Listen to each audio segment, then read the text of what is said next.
Ooh. All right, I have 327 euros, and it's 10 o'clock at night, and I have lots of fuel. So what do I do, actually? Do I just... Well, you can just pick... like, you can go further away on the map, but that doesn't seem very cost-effective. You should probably pick something that's, like, fairly close to where you are. Yeah, so what about this lady here? Well, we have to guess where she's going. But no, we can pick that lady. That's fine. I have no idea how I should know where she's going. Oh, so I guess time doesn't pass, like, while you're making your choices. No, it's just while I'm... Okay. She wants to go to Ivry. Well, that's pretty far. 7 kilometers. Should I refuse? I don't think so. I should accept? Yeah. Okay. Let's do that. Okay.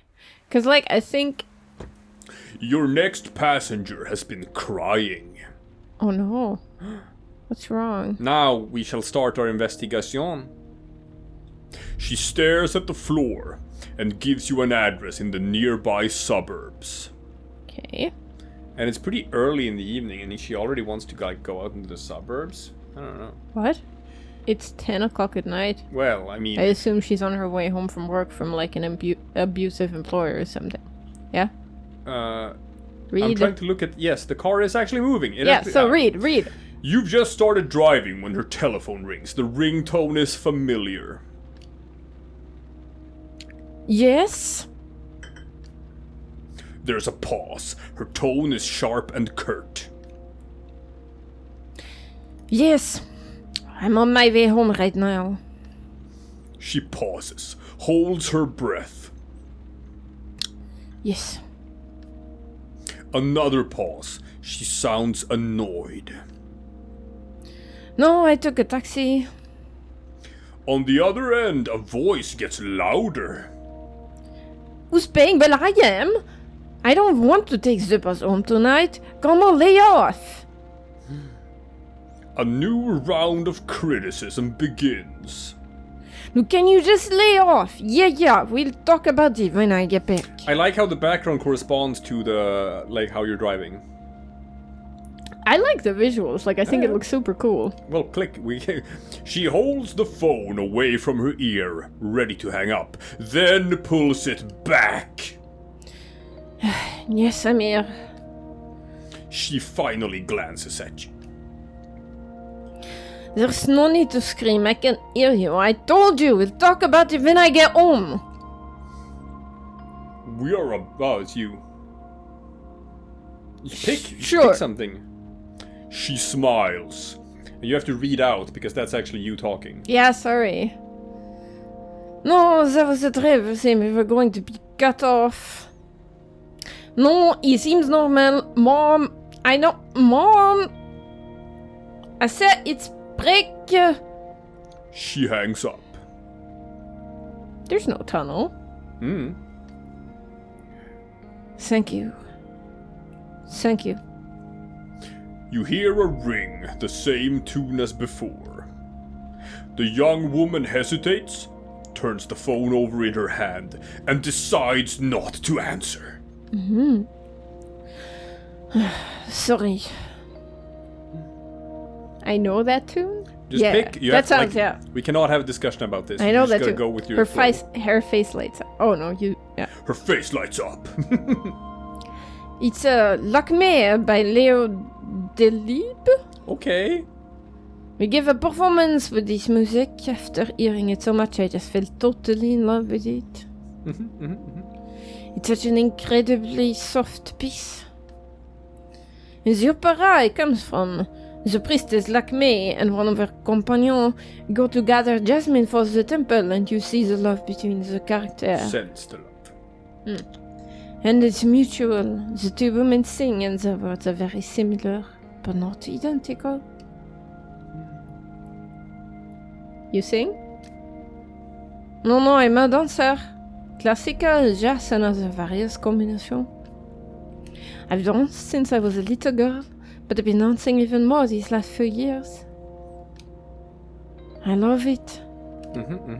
A friend and I They put her own choreography to a few scenes from the Lakme opera once we did a show. It was really exciting. The smile that appears on her face seems to have erased the tears. And thanks for earlier, by the way. I missed the last metro, and to be honest, I really didn't want to go home. So she lives with her mother? Apparently. Okay. My mother is waiting to have a long, very long discussion about my future, my career, all the sacrifices she's made for me. She's a cleaning woman in one of the fancy office buildings at La Défense, and I failed my bar exam, so she thinks... Oh, she wants to become a lawyer. She stops herself. She was going to make a joke, but something keeps her from doing so. Her smile vanishes. She thinks I'll end up as a cleaning woman at La Défense. Your passenger sighs. She thinks I dance too much. She thinks it's Lakme's fault. But mostly, she thinks it's my fault. Oh. She heaves a huge sigh and stares at nothing outside. I studied, I worked hard, but I didn't pass. Oh, that sucks. I just don't believe in all that anymore. Now be warned, what I'm about to say will sound cliché, but I want to be a dancer, not a lawyer. I can respect that. You shouldn't do that. I recommend not doing that. You've seen me dance. My mother doesn't understand. You must work to earn money in order to succeed. She takes a breath. Sorry, I didn't mean to unload on you. I must seem like a pretentious little princess. Not at all. Hey, happy face. Yeah. Thanks, for lying. Aww. She smiles. The address she gave you is not much further. I mean, I know I owe my mother a lot. I have to stop being so self-centered, blah blah blah, and I have to pass this fucking exam. She clicks her tongue as if to force herself to stop talking. Instead, she keeps going. Mind you, she came to my Lakme performance. She pauses, trying to find her words. She saw me dance, and when we left, it's kinda dumb, but she didn't say a single word. And I think I never felt prouder. Her silence spoke 1,000 words. You pull up to her house. She takes her time getting out of the car.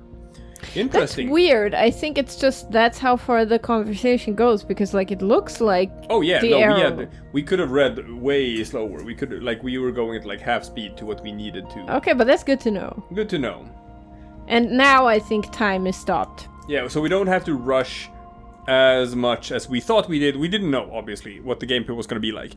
So we were like, oh shit, we're actually on a timer now to get through this conversation. I know, I felt stressed. I was like, oh no, what if us reading makes it, too slow, actually. But that's nice. I like that. I appreciate that. Also means that you get to sort of mull things over and you get to sort of decide what sort of dialogue option you want to pick. You don't have to do like snap picks. Okay, that's good. I like that.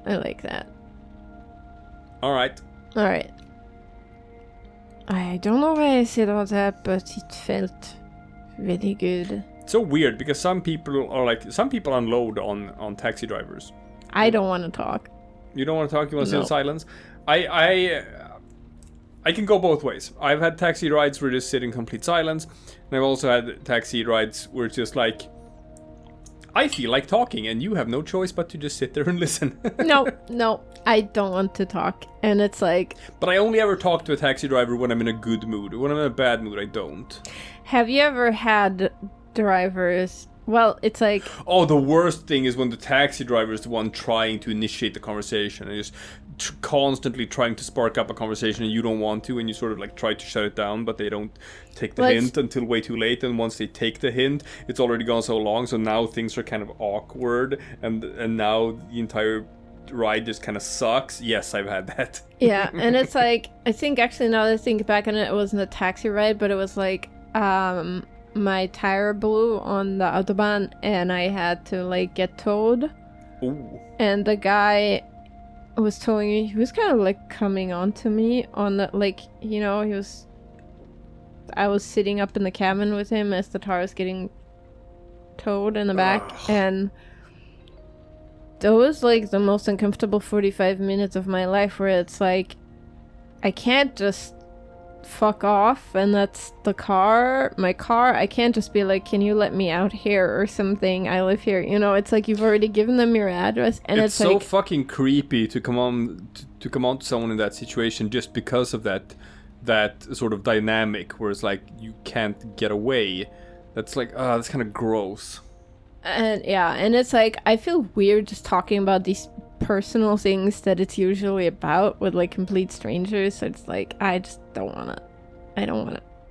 Some people find comfort in the fact that it is a stranger and it's someone you're never going to talk to again, ever. So you can just unload in a way you can't if it's someone you are going to meet again.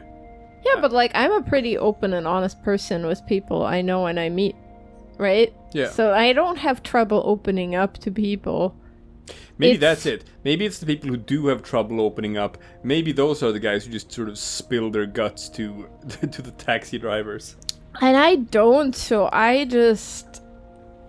And I feel like I don't want to burden them either, so it goes both ways, where it's like... Yeah, it could also be sort of a Karen thing, where it's like you don't respect someone else's personal space. I respect that they're working, and I just value not putting myself in a weird position, because sometimes taxi drivers have in the past also like talked to me weirdly, and it's like, when do you take a taxi home when you've drank too much, for example? You're not as interesting as you think you are. No, that's not what I mean. It's also, it's like, oh, you're a drunk woman and you're being driven by this guy. It's the middle of the night and all of a sudden he just starts asking you all of these weird questions.